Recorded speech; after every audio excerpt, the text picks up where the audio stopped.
Die hof hoor u aan in 'n vreemde proses.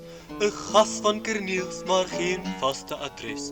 En volgens getuies van douane en aksies is u hier sonder paspoort en kom ondermyn u die mag en gesag in ons land wat vol rus is. Oor 60 jaar sê ons dat jy aardsterroris is. En desnieteenstaande behoorlik vermaning, volhard u in hierdie onwettige standing.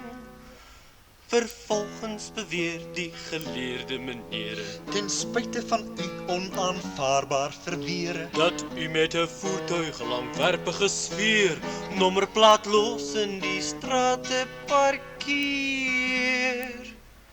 Op die u ten laste gelegde vergrype verneem ons nou graag u verweer om na rype bepeinsing die vonnis te vel, om u vry te laat gaan of dan wel na 'n sel.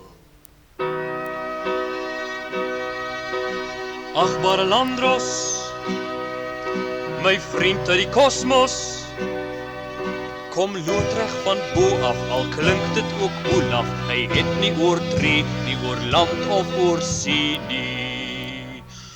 Want Cuius est solum, eius ad coelum.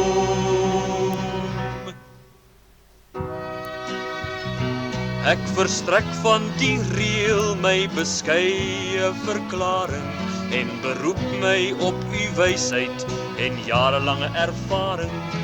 Dit sê my perseel, strek van Oudtshoorn af op na die buitenste ruimte, loodreg in die ruim in. Lulurai komos, loodreg uit die kosmos.